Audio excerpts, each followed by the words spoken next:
옛날 옛적에 세 아들이 있는 늙은 밀러가 있었습니다. 밀러가 죽었을 때 그는 아들에게 당나귀 고양이를 남겨두었습니다. 노인은 방앗간을, 두 번째는 당나귀를 얻었지만 어린아이는 고양이를 가져가야 했습니다. 형들은 그를 비웃었지만 고양이는 그에게 부츠와 가방을 주면 동생을 부자로 만들겠다고 약속했습니다. 주인은 깜짝 놀랐지만 고양이의 부탁을 들어주었다. 고양이는 즉시 뒷다리에 부츠를 신고 자루에 귀리를 부어 어깨에 던지고 사냥을 시작했습니다. 숲에서 그는 가방을 열고 땅에 던지고 덤불에 숨었습니다. 오래 기다릴 필요가 없었습니다. 호기심 많은 토끼가 자루로 질주하고 귀리를 먹으러 올라갔습니다. 그리고 고양이는 그것을 기다리고 있었습니다. 그는 덤불에서 뛰어내려 자루를 조여 어깨에 메고 왕궁으로 갔다. 그 나라의 왕은 좋은 음식을 아주 좋아했습니다. 고양이는 그에게 깊이 절하고 토끼를 건네며 주인 인카라바스 후작의 선물이라고 말했습니다. 왕은 이 놀라움에 놀랐습니다. 고양이는 진짜 귀족처럼 몸을 굽혀 길을 쳤다. 다음 날 그는 다시 자루를 가지고 사냥을 갔다.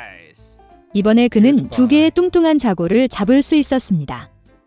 왕은 또 다른 즐거운 선물을 보고 기뻐했습니다. 몇 주 동안 계속해서 고양이는 왕에게 자고와 토끼를 계속 입었습니다. 그러나 그는 배고프고 쇠약해진 주인에게 이것에 대해 아무 말도 하지 않았습니다.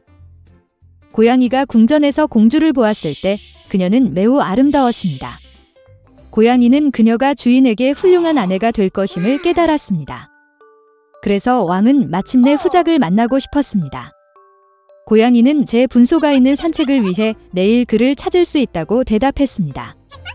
그리고 그는 전속력으로 공장까지 달렸습니다. 주인을 보고 고양이는 내일 강에서 수영해야 하며 그의 삶이 바뀔 것이라고 말했습니다. 다음 날 아침 물에 들어가 자마자 고양이는 옷을 집어 덤불에 숨겼습니다. 그 순간 왕실 마차가 길에 나타났습니다. 고양이는 길로 뛰어내려 허파의 꼭대기에서 소리쳤다. 날 구해줘. 도움. 마어키 더 카러베스가 익사합니다. 이 말을 듣고 왕은 후작을 물에서 꺼내라고 명령했습니다. 밀러의 아들은 2명의 경비원이 그를 강에서 끌어내어 따뜻한 물에 몸을 담그고 있을 때 매우 겁을 먹었습니다. 왕은 비단 옷차림을 가져오라고 명령했습니다.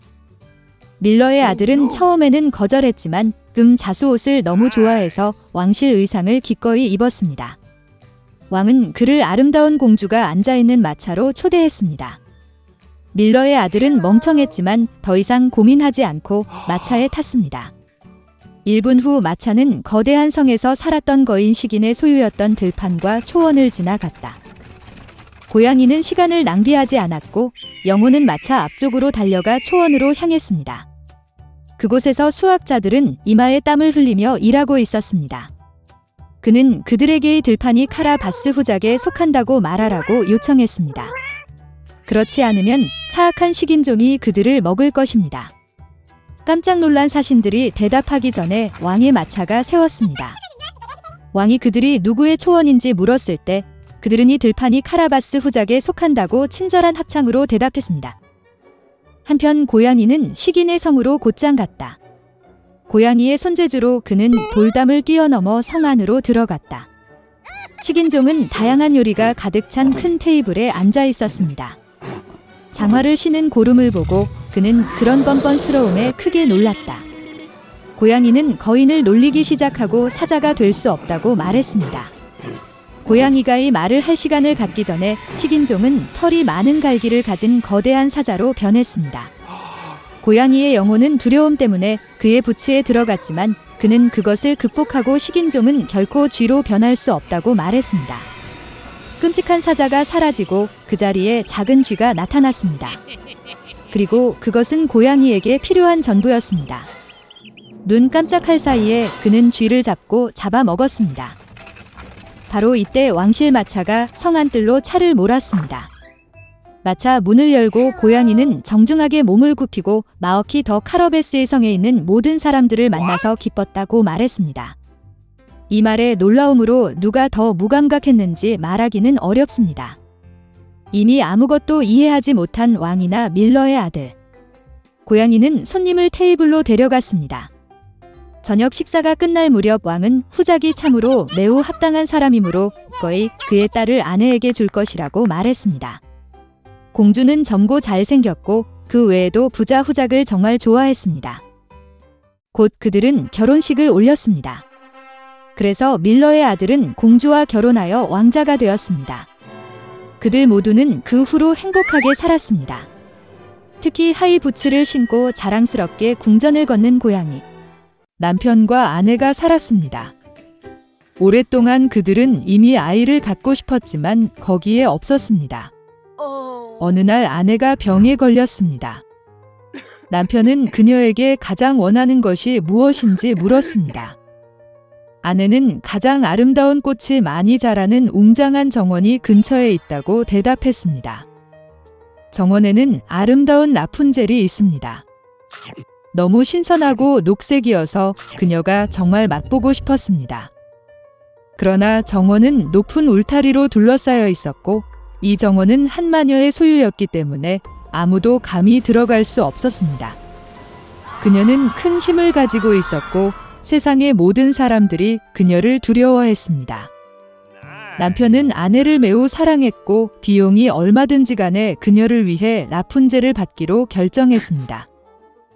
그래서 황혼 무렵에 그는 돌담 너머로 마법사의 정원으로 올라가서 서둘러 녹색 라푼젤 한 줌을 집어 아내에게 가져왔습니다.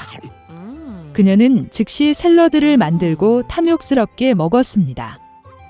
그녀는 이 샐러드를 너무 좋아해서 다음날 이전보다 더 원했습니다. 남편은 다시 정원으로 들어갔지만 마녀는 이미 그 앞에 서 있었다. 그녀는 화가 나서 그를 노려보며 그가 라푼젤을 훔친 것에 대해 많은 돈을 지불하겠다고 말했습니다.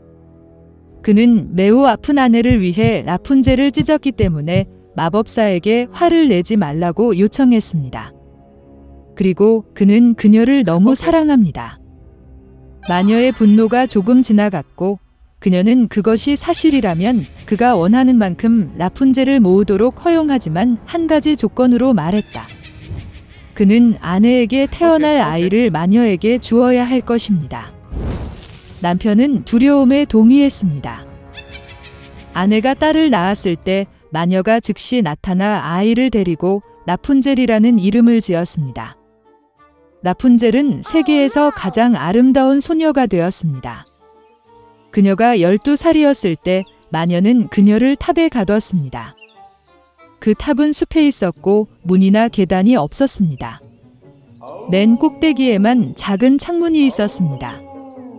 마녀가 탑을 오르고 싶을 때 그녀는 라푼젤에게 전화를 걸어 낫을 끌어내렸습니다. 그리고 라푼젤은 길고 아름다운 머리카락을 가졌습니다. 그녀는 마녀의 목소리를 듣고 머리띠를 풀고 창갈고리에 묶고 머리카락이 떨어지고 마녀는 올라가서 그들에게 달라붙습니다. 몇 년이 지났고 왕의 아들이 탑이 서 있는 숲을 통해 말을 타고 있었습니다. 갑자기 그는 노래를 들었고 너무 즐거워서 멈추고 듣기 시작했습니다. 라푼젤은 멋진 목소리로 그것을 불렀습니다. 왕자는 올라가고 싶었습니다. 그는 탑 입구를 찾기 시작했지만 그를 찾을 수 없었습니다. 그는 한때 마녀가 라푼젤이 그녀를 낮추는 머리띠를 어떻게 올라가는지 보았습니다. 그리고 다음 날 이미 어두워졌을 때 왕자는 탑으로 올라가 라푼젤을 불렀습니다. 그녀는 듣고 머리띠를 뽑았고 왕자는 올라갔습니다. 라푼젤은 한 번도 본 적이 없는 남자가 들어온 것을 보고 처음에는 매우 무서워했습니다. 그러나 왕자는 그녀에게 다정하게 말하고 그의 마음이 노래에 너무 감동되어 반드시 그녀를 만나기로 결심했다고 말했다. 그런 다음 러펀젤은 두려워하지 않았고 그가 결혼하기로 동의했는지 물었을 때 그녀는 동의하고 그에게 손을 내밀었습니다. 그러나 그들은 함께 내려가는 방법을 몰랐습니다. 그들은 왕자가 오면 매번 그와 함께 실크 조각을 가져가고 라푼젤이 사다리를 엮을 것이라는 것을 알아냈습니다. 그리고 사다리가 준비되면 그들은 함께 내려가서 떠날 것입니다. 마법사는 어느 날 라푼젤이 왕자를 끌어올리는 것이 쉬운 이유를 물을 때까지 아무것도 눈치채지 못했습니다. 마법사는 모든 것을 이해하고 화를 내고 라푼젤의 아름다운 머리카락에 분노했습니다. 나는 그들을 왼팔에 여러 번 감았고 오른손으로 가위를 잡고 잘라냅니다. 그녀는 마법사를 라푼젤의 울창한 덤불로 데려가 그곳에 숨겼습니다. 그녀는 잘린 머리띠를 창갈고리에 묶고 왕의 아들이 나타나 그들을 아래로 당겼다. 왕자는 올라가서 마녀를 보았다. 그녀는 악의적인 표정으로 그를 바라보았고 그는 결코 라푼젤을 보지 않을 것이라고 말했습니다. 왕자는 슬픔에 잠겨 절망에 빠져 탑에서 뛰쳐나왔지만 그가 쓰러진 덤불의 가시가 그의 눈을 뽑아냈다. 눈먼 왕자는 몇 년 동안 슬픔과 슬픔으로 숲을 헤매며 항상 사랑하는 사람을 잃어버린 것에 대해 슬퍼하고 울었습니다.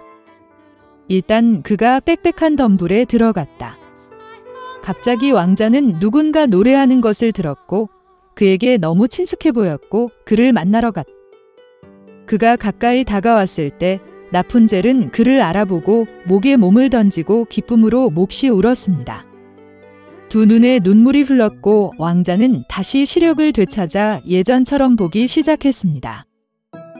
그는 그녀를 그의 왕국으로 데려왔고 그들은 수년 동안 행복과 기쁨으로 살았습니다.